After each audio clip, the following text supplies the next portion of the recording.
lenguajes de programación orientados a objetos, ¿no? Que consiste, como os he mencionado, en trasladar la naturaleza de los objetos de la vida real al código de programación. De esta forma, se intenta de que al programador le resulte más fácil pues, realizar tareas de depuración, que pueda reutilizar el código pues, más fácilmente. ¿Qué queremos decir con esto de trasladar la naturaleza de los objetos de la vida real al código de programación? Bueno, ¿cuál es la naturaleza de un objeto de la vida real? Bueno, pues lo que se hizo fue lo siguiente. Se observa un objeto de la vida real, como puede ser una silla, una mesa, un bolígrafo, lo que sea, y se establece que todos estos objetos tienen una serie de características en común, que es un estado, un comportamiento, entendiendo por comportamiento qué puede hacer el objeto que estamos observando, y unas propiedades, entendiendo por propiedades características de ese objeto. Y como veis en esta presentación he puesto un ejemplo. Vamos a poner un ejemplo de un objeto de la vida real, como por ejemplo un coche. ¿Cuál puede ser el estado de un coche? Bueno, pues un coche puede tener diferentes estados. Puede estar parado, puede estar circulando, puede estar aparcado, etc. ¿Qué propiedades tiene? Bueno, pues un coche tiene un color, azul, rojo, verde, tiene un peso, pues 1000 kilos, 1500 kilos, 2000 kilos, tiene un tamaño, bueno, pues tantos metros de largo por tantos metros de alto. Y en cuanto a comportamiento, ¿qué comportamiento tiene un coche? Bueno, pues un coche puede arrancar, puede frenar, puede acelerar y puede girar. Entonces, estas características son comunes a cualquier objeto de la vida real que tú observes. Por ejemplo, pues mira, un monitor, que es el objeto que estoy viendo yo ahora mismo. ¿Cuál es el estado de un monitor? Un monitor puede estar apagado o encendido, o en reposo, hibernando. ¿Qué propiedades tiene un monitor? Pues un monitor tiene un ancho, tiene un alto, tiene un color, tiene un peso, tiene incluso hasta una temperatura. Todo eso serían propiedades o atributos de ese objeto. ¿Qué comportamiento tiene el monitor? Es decir, ¿qué puede hacer un monitor? Bueno, pues igual que un coche puede arrancar o frenar, un monitor puede encenderse, puede apagarse, puede entrar en hibernación, en reposo, en fin, puede estropearse, puede calentarse, todo eso serían comportamientos del monitor. Y así pues con todos los objetos de la vida real. Habrá objetos que nos cueste más encontrar comportamientos o propiedades, pero en definitiva todos tienen estas características. ¿Y qué ventaja se supone que nos da el trasladar todo esto que observamos en la vida real al código de programación? Bueno, pues las ventajas que nos da es que, bueno, pues un programa puede dividirse en trozos, en partes, módulos o clases. Como los objetos de la vida real, por ejemplo, pensemos en un coche. Un coche, el objeto coche no es ni más ni menos que la suma de muchos objetos. Un coche no es ni más ni menos que la suma de objetos ruedas, de objeto motor, de objeto puerta, de objeto ventanas, de objeto espejos. Entonces, todos los objetos se unen formando un todo. Bueno, pues esto es lo que se denomina en programación orientada a objetos modularización. Por ir ya mencionando algunos términos así un poco extraños de la programación orientada a objetos. También tiene la ventaja de que es reutilizable. Por ejemplo, mirad, aquí en esta pantalla tenéis un esquema de un coche. Es más que probable que algunas partes de este objeto, de este coche, bueno, pues sean reutilizables en otro coche similar que vayas a hacer después, ¿no? Es decir, imaginaos la cadena de montaje, imaginaos que vamos a hacer un coche muy similar, pues es muy probable que, por ejemplo, los amortiguadores de este coche sean los mismos amortiguadores que lleva otro coche, y de hecho en la vida real así sucede, ¿no? Con lo cual, a la hora de fabricar un amortiguador, ese objeto amortiguador lo puedes reutilizar para otro objeto, ¿no?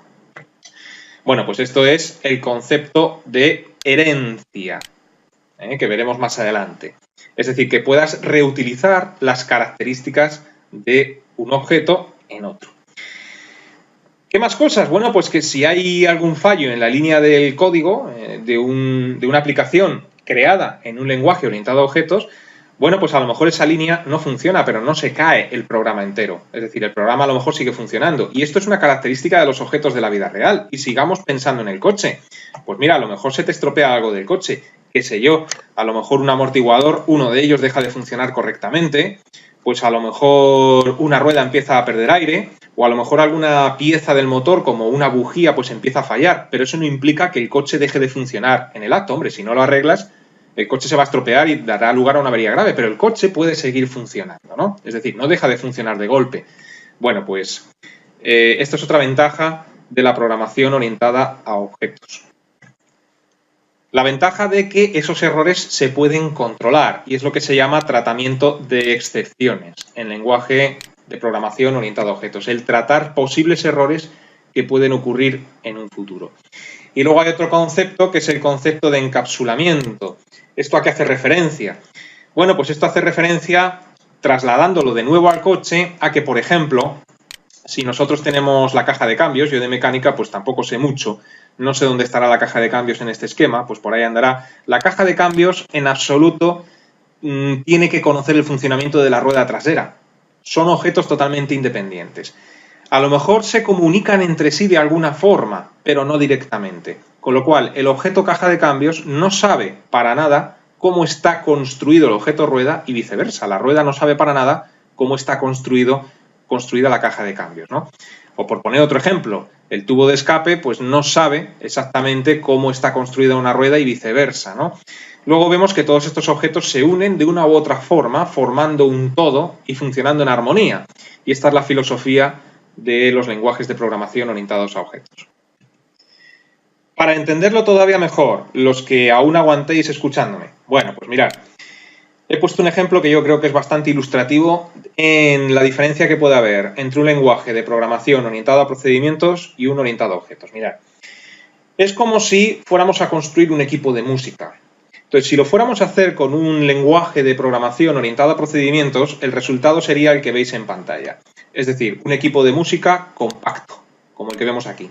Bien, pues esto puede funcionar perfectamente, sonará mejor o peor, el equipo funciona. Ahora bien, ¿qué ocurre si en este equipo que veis en pantalla, por ejemplo, se nos estropea pues el ecualizador? Pues que lo tengo que llevar al servicio técnico. Pero no tengo que llevar solamente el ecualizador, sino que tengo que llevar el equipo completo, con lo cual me quedo sin equipo. ¿O qué ocurre si empieza a fallar una de las pletinas?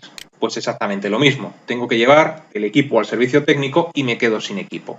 Y así en general, aquí creo que viene el CD, pues si se me estropea el CD igual, tengo que llevarlo al servicio técnico y me quedo sin radio, me quedo sin pletina, me quedo sin giradiscos, que está aquí arriba, me quedo sin equipo en definitiva. Esto es lo que ocurría con los lenguajes de programación orientados a procedimientos. Sin embargo, si fuéramos a construir un equipo de música con un lenguaje de programación orientado a objetos, lo que obtendríamos sería algo totalmente diferente. Y es lo que veis en pantalla, mirad. Creo que todos, y vuelvo a repetir los que sois de mi quinta, conocéis lo que es un equipo pues, modular de música, ¿no? Un equipo IFI modular, ¿no? Son aquellos que estaban formados por partes. En lenguaje de programación orientado a objetos y concretamente en Java, pues por ejemplo, lo que sería el lector de CDs sería una clase. Lo que serían las pletinas sería otra clase diferente, pues el ecualizador sería otra clase diferente y el volumen y la fuente de alimentación pues sería otra clase diferente. Todas estas clases veremos en un futuro que de una u otra forma se unen entre sí para formar un todo y funcionar en armonía.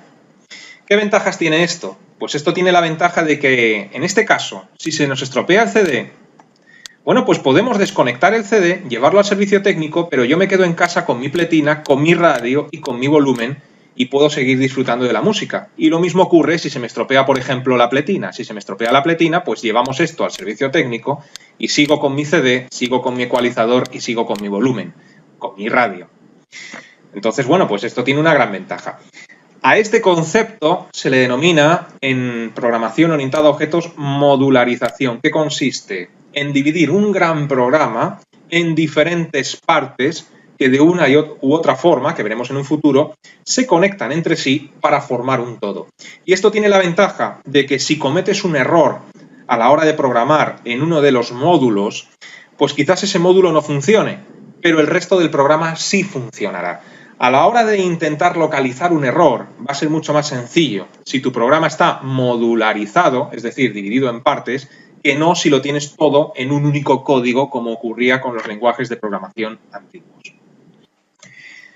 Luego entonces, un programa creado en Java no es ni más ni menos que un grupo de clases unidas entre sí de una u otra forma para que el programa funcione como una unidad. Todos los programas que hemos elaborado nosotros en Java hasta ahora constaban de una única clase porque son extremadamente sencillos y tenían como objetivo únicamente aprender la sintaxis. Pero cualquier programa, por sencillo que sea, pues va a constar casi siempre de 2 o más clases. Es decir, van a ser 2 o más clases de Java unidas de alguna forma que veremos en el futuro para que ese programa funcione como una unidad.